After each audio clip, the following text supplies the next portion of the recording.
बिस्मिल्लाहिर्रहमानिर्रहीम अल्लाहुम्मा सल्लि अला मुहम्मद व अला आलि मुहम्मद। अस्सलामु अलैकुम स्टूडेंट्स, उम्मीद है आप सब खैरियत से होंगे। जैसा कि हमारी क्लास 10th के ऊपर लेक्चर सीरीज़ जारी है और हम अपनी एक्सरसाइज 2.3 को सॉल्व कर रहे हैं। आज हम इसका लास्ट क्वेश्चन नंबर 6 उसको सॉल्व करेंगे। सॉल्व करने से पहले इसकी स्टेटमेंट आप समझ लें। कहता है कि आपने m की वैल्यू को फाइंड आउट करना है जबकि आपके पास सम ऑफ रूट्स इस क्वाड्रेटिक इक्वेशन के और प्रोडक्ट ऑफ रूट्स वो भी इसी क्वाड्रेटिक इक्वेशन के इक्वल हैं एक नंबर लैम्डा के। मतलब कि आपके पास फॉर एग्जांपल कोई एक वैल्यू a है, ये सम ऑफ रूट्स है, इक्वल है 5 के, और कहता है कोई दूसरी वैल्यू जो कि प्रोडक्ट ऑफ रूट्स है वो भी इक्वल है 5 के, तो आप इसको कह सकते हैं कि a इक्वल है b के। सेम इसी तरह आप सम ऑफ रूट्स फाइंड करेंगे वो भी लैम्डा के इक्वल हैं, प्रोडक्ट ऑफ रूट्स फाइंड करेंगे वो भी लैम्डा के इक्वल हैं। इसका मतलब दोनों रूट्स आपस में एक दूसरे के क्या आ जाएंगे, इक्वल आ जाएंगे। देन आप वहाँ से m की वैल्यू को फाइंड आउट कर लेंगे। हम क्वेश्चन करते हैं। हमारे पास ये एक क्वाड्रेटिक इक्वेशन है, इसको हम पहले जनरल फॉर्म के साथ कंपेयर करेंगे, a b और c की वैल्यूज़ को फाइंड आउट करेंगे। सोल्यूशन के अंदर हमने क्या किया, एज हमने लिख दिया general form ax² plus bx plus c is equal to हमारे पास 0 है। यहाँ से a की वैल्यू हमने फाइंड आउट की तो वो हमारे पास 2m प्लस 3 आ गई।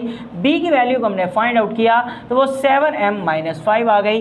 c की वैल्यू को हमने फाइंड आउट किया तो वो हमारे पास 3m माइनस 10 आ गया। वन बाय वन हमने हर एक को इसके साथ कंपेयर कर दिया और a b और c की वैल्यूज़ को फाइंड आउट कर लिया। अब आप क्या करते हैं, सम ऑफ रूट्स आपको पता है, आप फाइंड करते हैं कि अल्फ़ा प्लस बीटा आपके पास इक्वल होता है माइनस बी ओवर ए के। तो आपने लिख दिया alpha plus beta is equal to minus B over A. अब आप क्या करेंगे, यहाँ पे b की वैल्यू को पुट करेंगे और यहाँ पे आप a की वैल्यू को पुट करेंगे। देन यहाँ से आप इसके सम ऑफ रूट्स को फाइंड आउट कर लेंगे। आपने वैल्यूज़ को पुट किया तो माइनस b की वैल्यू आपके पास यहाँ पे आपने फाइंड की 7m माइनस 5 ओवर आपके पास a की वैल्यू 2m प्लस 3 आ गई। 2m प्लस 3 ये आपके पास क्या आ गया, अल्फ़ा प्लस बीटा।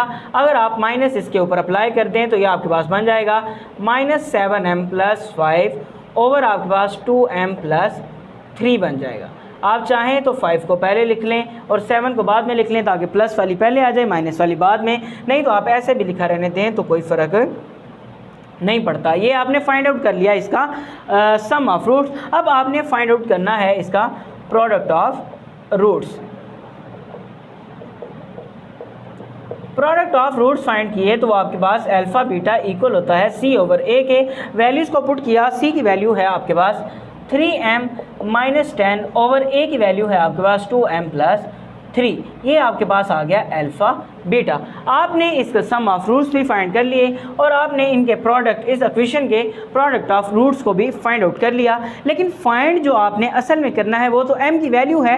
अब m की वैल्यू फाइंड आउट करने के लिए जो उसने हमें कंडीशन दी है कि हमारे सम ऑफ रूट्स और प्रोडक्ट ऑफ रूट्स जो हैं वो इक्वल हैं लैम्डा के, हम उससे m की वैल्यू को फाइंड आउट करेंगे।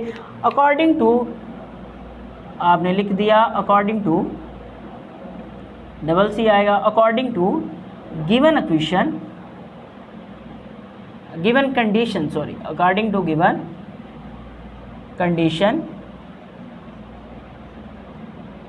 आपके पास अल्फ़ा प्लस बीटा मतलब कि जो सम ऑफ रूट्स हैं वो भी इक्वल हैं लैम्डा के एंड आपके पास अल्फ़ा बीटा भी इक्वल हैं लैम्डा के। इसका मतलब अल्फ़ा प्लस बीटा आपके पास इक्वल होगा अल्फ़ा बीटा के, क्योंकि दोनों किसके इक्वल है, लैम्डा के। आपको एग्जांपल से मैंने बताया। तो देन इसका मतलब है आपके पास अल्फ़ा प्लस बीटा जो है वो इक्वल है अल्फ़ा बीटा के। अब आप क्या करेंगे, अल्फ़ा प्लस बीटा की वैल्यू को पुट करेंगे और अल्फ़ा बीटा की वैल्यू को पुट करेंगे। देन वहाँ से आप m की वैल्यू को फाइंड आउट कर लेंगे। अब आपने इनकी वैल्यूज़ को पुट किया, आपके पास इस अल्फ़ा प्लस बीटा की वैल्यू है माइनस 7m प्लस 5 ओवर आपके पास 2m plus 3 is equal to आपके पास अल्फ़ा बीटा की वैल्यू है 3m माइनस 10 ओवर आपके पास है 2m प्लस 3। आप चाहें तो आपके पास ये भी डिवाइड में है, ये भी डिवाइड में, दोनों वैल्यू सेम है। चाहें तो यहाँ पे ही इनको कट कर दें, नहीं तो आप किसी एक को देखें, ये डिवाइड हो रहा है उधर जाके क्या होगा, मल्टीप्लाई होगा। किसी एक तरफ ले जाएं, क्योंकि एक जैसे हैं इसलिए किसी एक को सिर्फ मूव करवा दें। आपने -7m + 5 को इधर ही रहने दिया, 3m - 10 / 2m वैसे का वैसे ही। और जो ये वाला डिवाइड हो रहा था इधर आके क्या हो गया, मल्टीप्लाई। आपको पता है कि जब मल्टीप्लाई और डिवाइड में एक जैसी वैल्यूज़ हों तो उनको हम क्या करते हैं, आपस में कैंसिल आउट कर देते हैं। अब हमारे पास वैल्यू बची 7m + 5 = आपके पास 3m - 10। आपने m की वैल्यू को फाइंड आउट करना है तो m वाली वैल्यूज़ को एक तरफ ले जाएं और कांस्टेंट वैल्यूज़ को एक तरफ ले जाएं। ये माइनस का 7m है, इस तरफ जाके प्लस का 7m हो जाएगा। m वाली आपने इस तरफ मूव करवा दी, इस तरफ बच गया आपके पास 5, और ये माइनस का 10 है, इस तरफ आके प्लस का 10 हो जाएगा। कांस्टेंट आपने इधर मूव करवा दिया और वेरिएबल आपने इस तरफ मूव करवा दिया। 3m ऑलरेडी मौजूद था, ये प्लस का इधर आके 7m हो गया। ये दोनों को, इन दोनों को ऐड किया तो 15, इन दोनों को ऐड किया तो आपके पास 10m आ गया। m की वैल्यू को फाइंड आउट करना है, 10 मल्टीप्लाई हो रहा है, इधर आके आपके पास क्या हो जाएगा, डिवाइड हो जाएगा, = आपके पास m। इनको कैंसिल आउट करेंगे तो ये आपके पास क्या आ जाएगा, 3/2। तो m की वैल्यू आपके पास क्या आ गई, 3/2 आ गई। यही आपका आंसर है, आप इसका स्क्रीनशॉट ले सकते हैं। सेम उसी तरह ये आपके पास उसका सेकंड पार्ट है। आपने इसको भी इसकी जनरल फॉर्म के साथ कंपेयर किया, ax² + bx + c = 0। यहाँ से आपने इनको कंपेयर कर दिया, x वाली को x वाली के साथ और सिंपल कांस्टेंट वाली को कांस्टेंट वाली के साथ आपने कंपेयर कर दिया। x² वाली के साथ a की वैल्यू होती है, a = 4 आ गया। b की वैल्यू आपके पास -3 + 5m आ गया। आपके पास यहाँ पे प्लस है, अगर यहाँ प्लस होगा तो आप जस्ट ये वैल्यू लिखेंगे, अगर इस वैल्यू के साथ यहाँ माइनस होगा तो आप उसके अंदर यहाँ पे साथ माइनस भी लिखते हैं। c की वैल्यू आपके पास आ गई -9m - 17। अब आपने क्या करना है, इसके सम ऑफ रूट्स और प्रोडक्ट ऑफ रूट्स को फाइंड आउट करना है। आपको पता है कि सम ऑफ रूट्स आपके पास इक्वल होते हैं -b/a के। आपने वैल्यूज़ को पुट किया, -b की वैल्यू है आपके पास यहाँ पे -3 + 5m ओवर आपके पास 4 आ गया a की वैल्यू। अब आपने यहाँ पे इसके प्रोडक्ट ऑफ रूट्स को भी फाइंड आउट किया। अभी यहाँ पे ये माइनस है, ये भी माइनस है, माइनस माइनस आपस में क्या हो जाएंगे, प्लस। तो अल्फ़ा + बीटा की वैल्यू आपके पास क्या आ गई, 3 + 5m/4 आ गई। अब आपने फाइंड आउट करना है प्रोडक्ट ऑफ रूट्स। आपके पास अल्फ़ा बीटा इक्वल है c/a के। c की वैल्यू आपके पास है -9m - 17 ओवर आपके पास 4 आ गया। a की वैल्यू ये आपके पास अल्फ़ा बीटा है, इसका मतलब आपके पास अल्फ़ा + बीटा भी आ गया, अल्फ़ा बीटा भी आ गया। अब आपने लिखा अकॉर्डिंग टू गिवन कंडीशन, ये मैंने आपको पहले पार्ट के अंदर भी लिखकर बता दिया है। आप इसको यहाँ पे अकॉर्डिंग टू गिवन कंडीशन लिखेंगे कि उस कंडीशन के मुताबिक हमारे पास अल्फ़ा बीटा इक्वल है लैम्डा के एंड अल्फ़ा बीटा भी आपके पास इक्वल है लैम्डा के। देन इसका मतलब आपके पास अल्फ़ा + बीटा जो है वो इक्वल होगा अल्फ़ा बीटा के।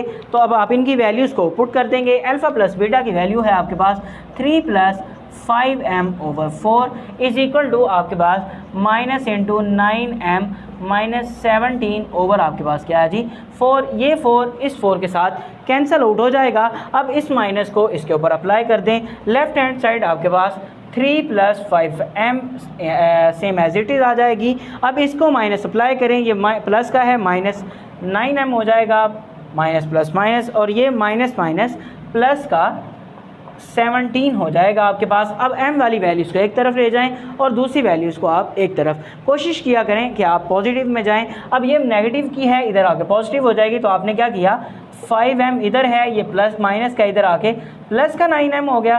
कांस्टेंट को भी दूसरी तरफ मूव करवाना है, 17 पहले ही राइट हैंड साइड पे मौजूद था। अब इस कांस्टेंट को भी उठा के इस तरफ ले जाएं, ये पॉजिटिव का है, इधर आके नेगेटिव का हो जाएगा। 9 + 5 आपके पास 14m आ गया = 17 - 3 आपके पास 14 आ गया। वैल्यू आपने m की फाइंड आउट करनी है। 14 मल्टीप्लाई हो रहा है, इधर आके डिवाइड हो जाएगा, तो ये 14 के साथ कैंसिल आउट। आपके पास m की वैल्यू आ गई, m = 1। यही आपका आंसर है और आप इसका स्क्रीनशॉट ले सकते हैं। उम्मीद है आपको क्वेश्चन नंबर 6 भी समझ आ गया होगा। इसी के साथ हमारी एक्सरसाइज 2.3 आज कंप्लीट हो गई। उम्मीद है आपको सारे क्वेश्चंस 1 बाय 1 समझ आ गए होंगे। फिर भी किसी क्वेश्चन में कोई मुश्किल हो तो आप कमेंट सेक्शन में बता सकते हैं। मिलते हैं नेक्स्ट वीडियो में नए लेक्चर के साथ। अभी के लिए इजाज़त दीजिए। अल्लाह हाफिज़।